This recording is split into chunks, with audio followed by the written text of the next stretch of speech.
to make a new type of news. New insights, new styles, new topics every day. We are News Generation. Making news just for you. It's February 6th here in Seoul. I'm Shin Yoon, and this is News Generation, where we make the news at Arirang's very own open studio. Every morning, we'll discuss the top issues and latest current affairs affecting people in their 20s and 30s. Joining me in the studio is Ji-hee. Good morning, Yoon. And Walter Lee. Lovely to be here. Both are here to speak on behalf of those in their 20s and 30s. Moving on, every day we make a news feed for the new generation, and we're looking at the top trending hashtags on social media over the past 24 hours. Here they are. Sunday was 정월 대보름 in Korea. That means it was the first time you could see a full moon after the Lunar New Year. People celebrated by following centuries-old traditions such as cracking nuts open using a hammer. And this is thought to ward off rashes or skin diseases. The second hashtag is eye drops. U.S. health officials on Thursday recalled Esri Care eye drops after one person died and at least 5 permanently lost their vision. The Centers for Disease Control and Prevention found at least 55 people were infected with bacteria from Esri Care products made by the company Global Pharma from India. This is the third case in recent times that Indian-made drugs have come under global scrutiny over their quality. Now, the third hashtag is spy balloon. U.S. military fighter jets shot down the suspected Chinese surveillance balloon over the Atlantic Ocean on Sunday. This so-called spy balloon had been hovering in skies from Montana all the way to the Carolinas since last week. Now, why don't we dig a bit deeper into the last hashtag, spy balloon? Ever since this suspected Chinese surveillance balloon entered a U.S. identification zone on January 28th, U.S.-China relations have stiffened. The U.S. Secretary of State Antony Blinken even decided to postpone his highly anticipated diplomatic visit to China this week. And once the Chinese balloon was shot down by an F-22 fighter jet, Beijing strongly condemned the strike, and they said the balloon was for purely scientific purposes and that it was a complete accident that their balloon had strayed into U.S. airspace. But it's not the first time China's so-called spy balloons that is, were found in the airspace of other countries. Similar balloons have been found over Taiwan, near Japan, and even Korea. Then what seems to be China's intention? Why don't we use this time to hear from what the Asia-Pacific Security Chair at the Hudson Institute had to say? But really, I think the bigger intelligence gain is on the response. Just how would the United States, when would they detect something? When would they start to act like they've detected something? What would they do about the detection of something? Because what we're talking about is operational intelligence that could be useful for wartime. Now, the United States is working to recover debris from the balloon. Once everything is collected, it will be analyzed by experts from intelligence agencies. Until then, China continues to express strong dissatisfaction over the shooting down of the balloon. And if we bring the discussion here in the studio, Walter, what did you think about this event? I guess the main thing I thought about was how surprising that the device they used, which was the balloon. I mean, we know China to be a very fast-moving, developing country in regards to tech. So why did they choose the balloon? However, I believe the reason was because they wanted to be found. They wanted a reaction. So though we expect China to have more sophisticated technology to, I guess, spy on us, maybe, it's quite interesting that the balloon was the choice that they used. Right, I think that was a popular opinion among a lot of the younger generation, how China was using a helium-filled balloon to do all this surveillance. And it's definitely going to be causing a rocky road for U.S.-China relations, right, Ji-hee? That's right. So like you mentioned earlier, U.S. Secretary of State Antony Blinken has indefinitely postponed his visit to China, which was already a tense trip. He said that the spy balloon was an irresponsible act that undermined the whole purpose of this trip. And China-U.S. relations are at their worst point in decades already, although in recent weeks, Beijing was expressing some political rhetoric, sending signals of openness and thawing of its relations with the U.S. as well as other Western countries. However, the recent spy balloon, of course, dashed the chance of normalizing these relations. Definitely. And also, as a person who invests in stocks, I always wonder if these sort of global events affect affect the stock market or not. And I did check, it didn't impact the stock market that much yet. And also, Jerome Powell has recently, last week, mentioned that the deflationary process has already begun, which has directly impacted investment sentiment and turned it around last week. So I don't think the deteriorating US-China relations, in the short term at least, will affect the stock market. All right, but we'll definitely have to keep our eyes on what happens. And that was our news feed for this Monday. Now, moving on, NewsGen discusses different topics each day. Here's what we have for you today. Last week, many young people stayed up past midnight waiting to see one of Samsung's biggest annual events. At its Unpacked event in San Francisco, Samsung introduced its Galaxy S23 series as this year's new flagship smartphone. Immediately after, tech reviews filled the internet. Some YouTubers had the S23 in their hands and gave detailed reviews, attracting many likes and views around the world. Today, NewsGen looks at 3 questions. 1. How often do young people change their phones? 2. Which features do they value the most before deciding to buy a specific product? 3. How are companies responding to this?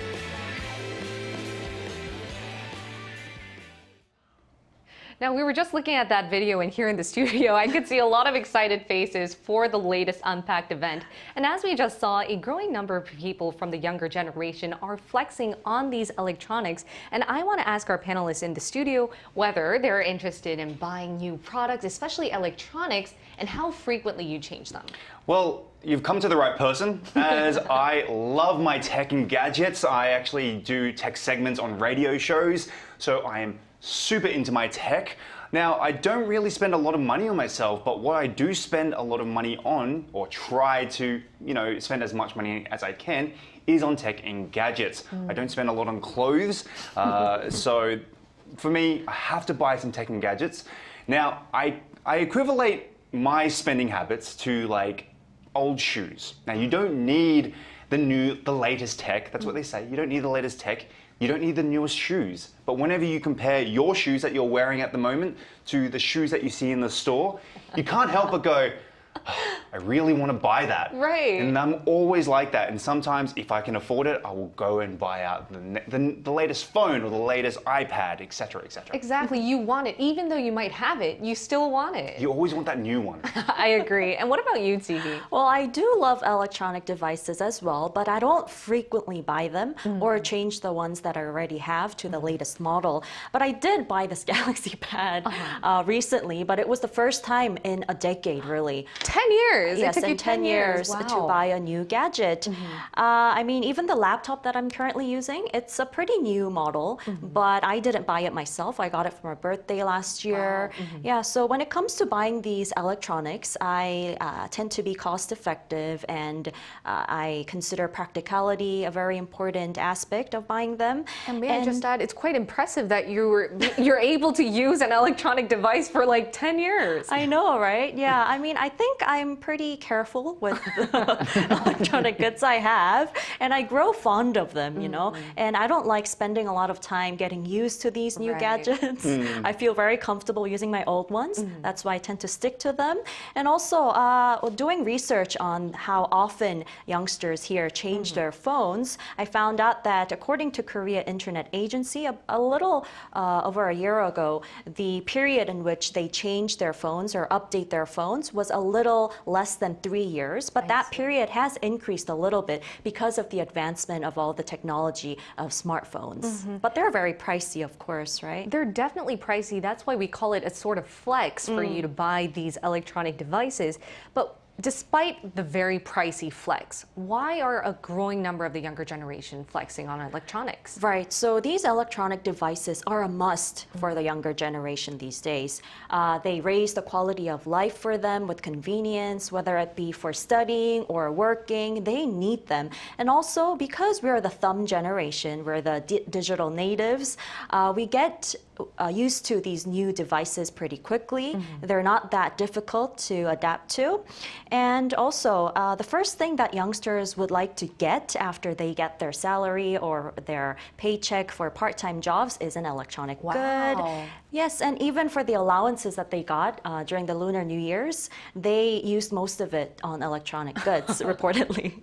That's right. And also, it's very convenient to buy these devices. They're all connected, and you can synchronize with other goods as well. So for example, if you have a tab, you can link it with a keyboard, you need a pen, you can have a smartwatch, and so on. So electronics definitely shows the traits of the younger generation, which is valuing efficiency and being comfortable, right? That's right. And I hear another reason behind this consumption trend, Walter, is from COVID-19. Yeah, that's correct. So as Jihee mentioned, because of COVID-19, it forced a lot of the online, I guess, the workers, the employees, and also the students to go online. So that means online meetings as well as online classes. So whether they like it or not, they needed to be online. Before, it was all about smartphones, who has the latest smartphone, but then for a brief period it became, well, can I buy a good iPad or a Galaxy Pad or a laptop? Those were the musts. So whether we liked it or not, we obviously didn't like being locked in our house. We had to focus more on other products like, smart tablets, smartwatches, etc. And Walter, as you mentioned in the very beginning, it seems like you're a very big tech enthusiast who does his own tech reviews. Yes. So as a person who's really interested in tech devices, which product is catching your attention nowadays? Well, it is actually quite interesting that you mentioned that because as we saw at the start, well, listen, first off, let me say, I love my Apple products. I have an Apple Watch, I have an iPad. However, that Samsung Galaxy, or the Samsung Electronics unpacking event that came on recently really caught my eye. So as that one right there, right? Yes, that one right there. So it was, they talked about the S23, the S23 Plus, the S23 Ultra. Let me just talk about that Ultra for a second. It doubled its megapixel sensor in 1 year. So in the S22, it was a 108 megapixel sensor camera, and it was upgraded to a 200 megapixel sensor. Now the resolution means it's better photo quality. Now available for you people out there in Korea from the 7th, tomorrow, and also release date is on the 17th. Sorry, the 7th is a pre-order, and the 17th in Korea is when it will be released. Now, I just had a baby, so I now have a reason to take photos every day because I didn't before. I'm not a selfie taker, but now all I want is that new camera. Right. And since I gave you a free shout out, Samsung Electronics, it would be nice if you send one of those free handsets my way, please. You're going for the ad. Yes, yes. All right, we hope Samsung is watching. Now, any tips, Jihee, you might have on buying products then? Right, so although these devices are very useful, they are pricey too, right? So to buy your device wisely, I recommend you do enough research before actually purchasing it.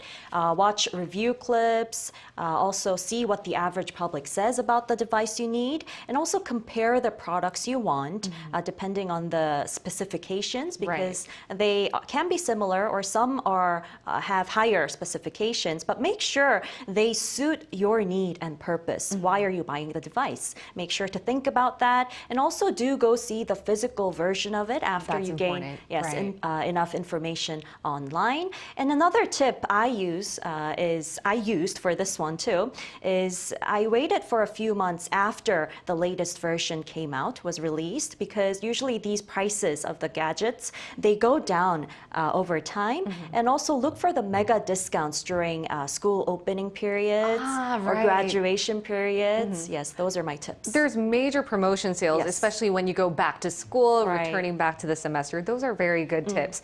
All right, and now let's hear from another millennial who loves electronics and is also great at reviewing the latest products.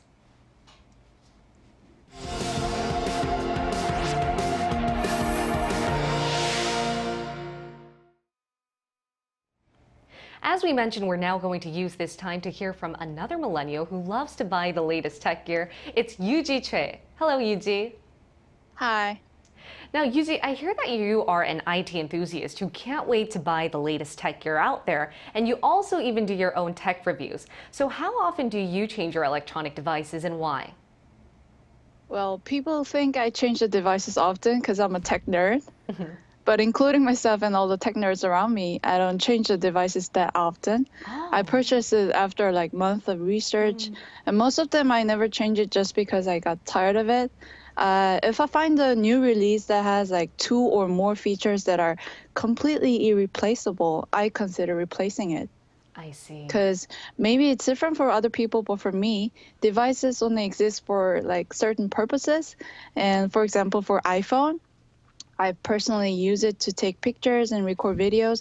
And most importantly for me, because I'm a songwriter also, to record voice memos.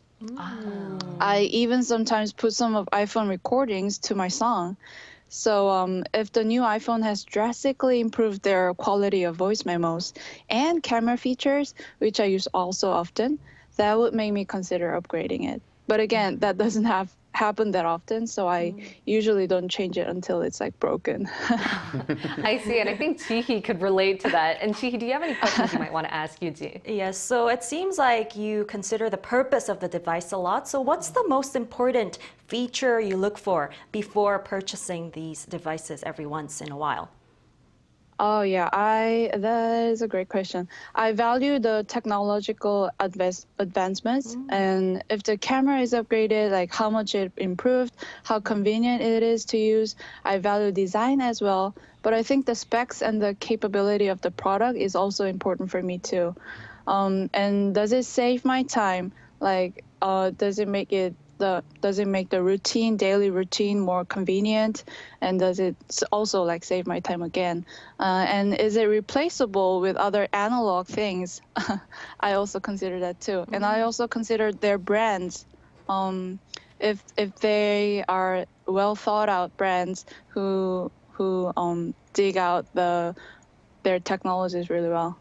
I see. And you said that, you don't change your devices very often, but when it comes down to that time where you decide to change, what are some things that you consider, and would there be any tips you'd like to give to our viewers on buying wisely? Yeah, if it's a popular product like cell phones or computers, there are certain popular brands that people go for, right? And if that's the case, I check the used market. You could set a notification for a keyword that you're looking for. For example, if I want to purchase MacBook 1 terabyte, like 32 gig of RAM, I type it in several used market platforms and wait for a sealed, unused product. If you set the keyword for that, you could get the notifications. Wow. That's definitely a helpful tip. Yeah, and also if it doesn't have any like certain brands that are popular, such as like, well, just random stuff, gadgets. I search for the higher end of it, and I search for the cheapest, like lowest cost that I could go for, and see how much of it like things you could compromise. Right. And most importantly, check your balance. That's the most important. Yeah. All right. Thank you so much, Yuji. It was a pleasure to hear from you. Yeah. Great to have you. Thank you. Thank Yuji. you.